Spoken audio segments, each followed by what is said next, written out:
Buenos días. Acá estamos para hablar acerca de cuál es la presencia que tienen y que deben tener los pueblos indígenas en el sistema constitucional en Chile. Ahora estamos en medio todavía de una tremenda revuelta social donde a partir del 18 de octubre la sociedad ha planteado sus más profundas demandas de transformación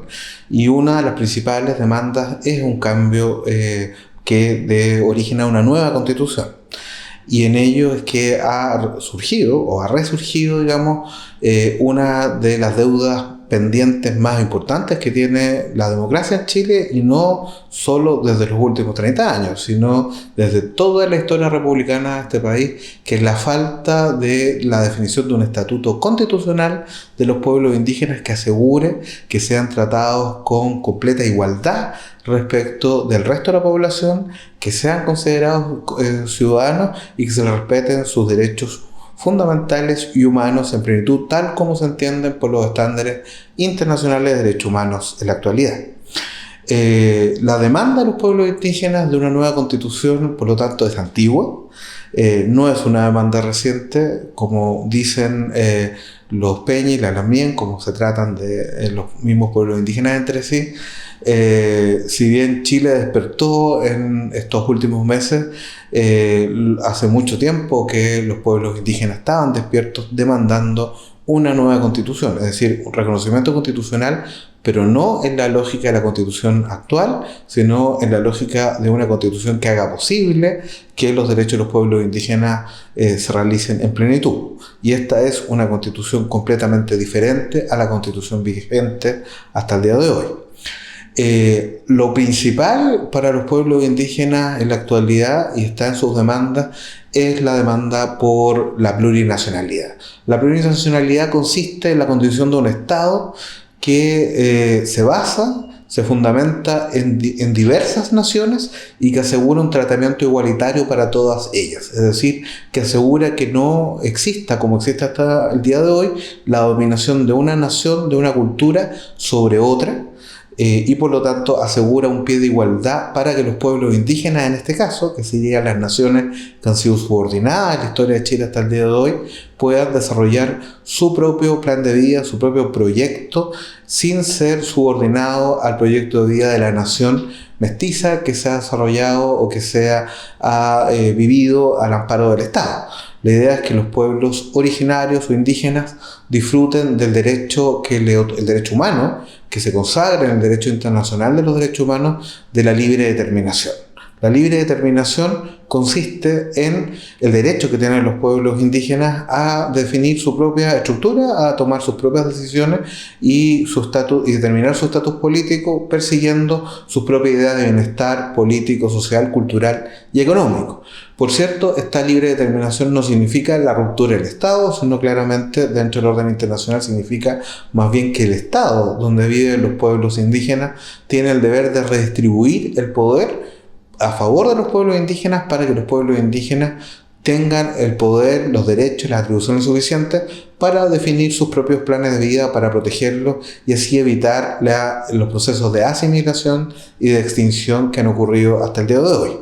De allí lo importante que esta demanda para los pueblos indígenas, porque en el fondo es una lucha por la sobrevivencia como indígenas.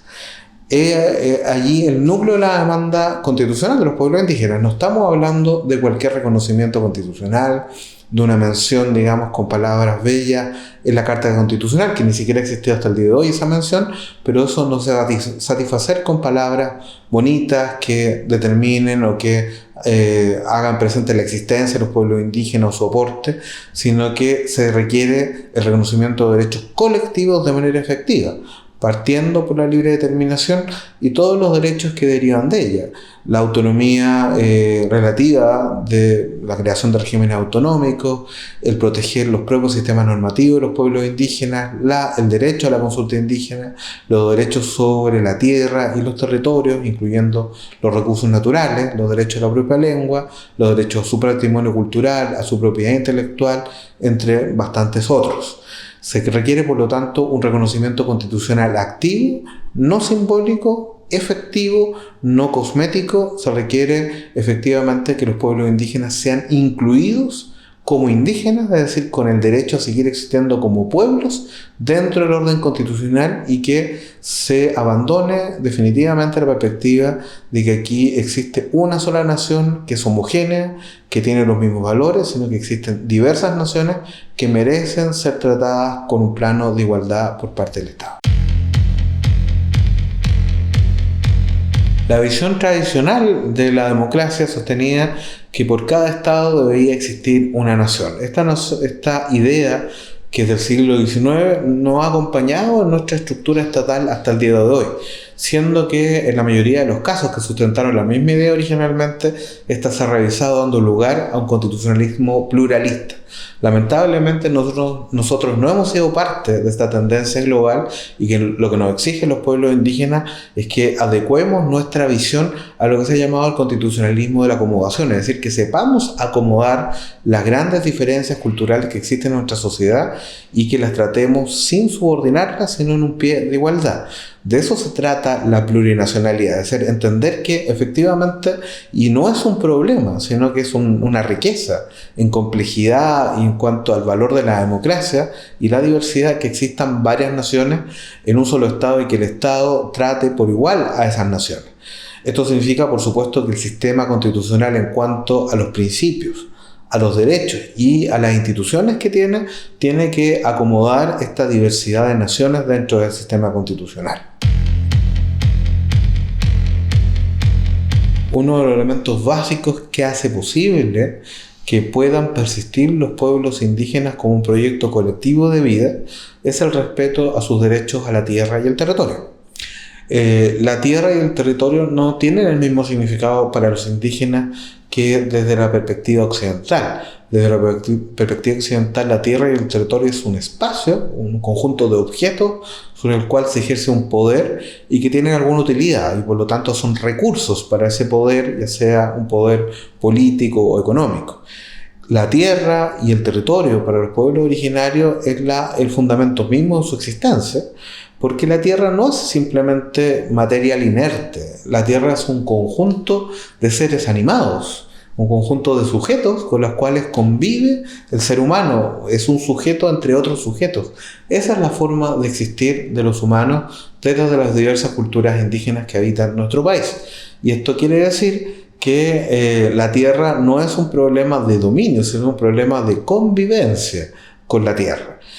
Y esa visión tan característica de los pueblos indígenas amerita que en el sistema internacional de los derechos humanos se proteja lo que se ha llamado el vínculo espiritual con la tierra que tienen los pueblos indígenas, y es por ello que los indígenas reclaman la tierra no solo porque quieren dejar de ser pobres, que fue la pobreza a la que los condenó el Estado cuando les quitó sus tierras, sino que quieren sobre todas las cosas cuidar la tierra, cumplir sus deberes de convivencia con los distintos elementos de la naturaleza, de la biodiversidad, como le dicen los mapuches, el litrofil moñán, aunque la traducción no es exacta, pero tiene que ver con la diversidad de las formas de vida de las cuales en las cuales está presente el ser humano, y respecto de las otras cuales tiene el ser humano una serie de deberes que cumplir. Y eso es lo que quieren hacer los pueblos indígenas cuando reclaman su derecho a la tierra, su derecho a poder cumplir con sus obligaciones primarias. De allí que precisamente el conflicto que ha tenido el Estado de Chile tiene como unos núcleos centrales el tema de la pérdida de la tierra, de cómo el Estado no ha respetado la tierra y cómo el Estado ha fallado en su deber de hacer recuperar las tierras indígenas. Por eso es muy importante que una nueva constitución, este derecho, quede muy claramente establecido y resguardado. Otro ámbito fundamental de derechos que tiene que reflejarse en una nueva constitución son los derechos culturales y lingüísticos de los pueblos indígenas.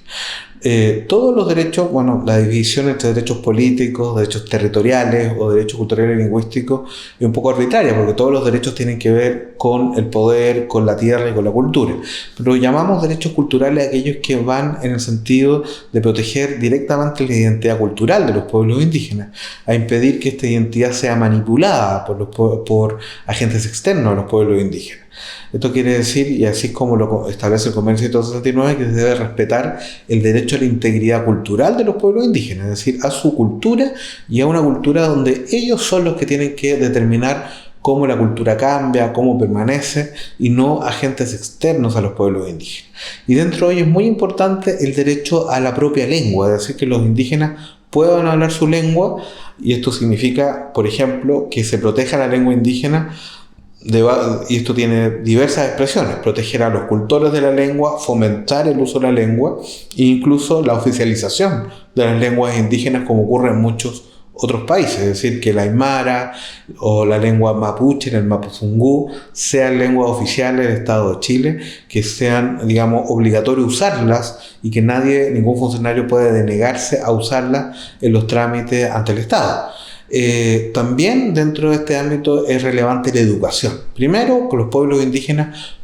tienen derecho a sus propias instituciones educativas, a mantener su propio sistema de educación, y en segundo lugar a que las personas indígenas tengan un derecho a que se les brinde educación de manera intercultural y plurilingüe. Esto es, que la educación que reciben dentro del sistema estatal de educación, como parte del derecho general a la educación, también tiene un componente de interculturalidad y plurilingüismo. Es decir, que las personas indígenas reciben educación en términos que sean apropiados para sus propias culturas y usando sus propias lenguas. Y esto, por cierto, puede dar origen a políticas bastante innovadoras. En otros países, la educación intercultural y plurilingüe no solo para los indígenas, sino también para los no indígenas, de tal manera que todos los demás aprendan a valorar la interculturalidad que existe en el país. También esto involucra el derecho a los propios sistemas de pensamiento, a la propia espiritualidad y a la propiedad intelectual, que significa el derecho, digamos, a poder controlar el uso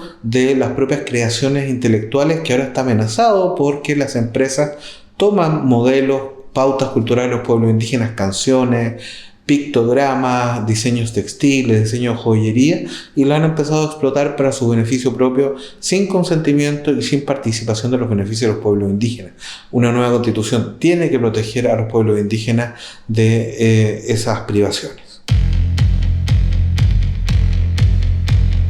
Uno de los principales elementos de un reconocimiento constitucional es que este tiene que adecuarse a los instrumentos internacionales vigentes de derechos humanos. No es un reconocimiento que puede operar en el vacío, sino que los pueblos indígenas demandan que tiene que ser al Estado del desarrollo del derecho internacional, porque este derecho internacional es el que marca cuáles son los derechos que poseen actualmente los pueblos indígenas como derechos humanos. Y aquí son el Convenio 169, por cierto, de la OIT, la Declaración de Derechos de los Pueblos Indígenas de la ONU 2007, la Declaración también de Derechos de los Pueblos Indígenas de la OEA 2016, el Convenio de Diversidad Biológica, en fin, el Convenio de la FAO de Recursos Fitogenéticos y Alimentación, dentro de un conjunto de otros estándares. También está el Convenio de París, que es el Convenio de Acción Climática, también define roles importantes para los pueblos indígenas en la conservación de la naturaleza. Todo esto genera un marco internacional que es el estado del arte, al cual tiene que adecuarse la Constitución chilena. Bueno, y precisamente porque es tan grande esta tarea es que hay que asegurarse que estemos a la altura de ese desafío. Por ello es que los pueblos indígenas están demandando, y es parte de sus derechos a la participación política, el que existan escaños reservados para los pueblos indígenas en el proceso de elaboración constitucional. Es decir, en esta convención constitucional o mixta, dependiendo de lo que resulte en abril, en el plebiscito de abril, los pueblos indígenas quieren que se asegure que ellos formen parte, porque es la única forma de que todas estas transformaciones puedan tomar lugar de manera correcta, y además es un derecho porque los pueblos indígenas forman parte del conjunto de pueblos de Chile y no se puede establecer un nuevo pacto, por lo tanto, con los pueblos de Chile sin que los pueblos indígenas estén presentes.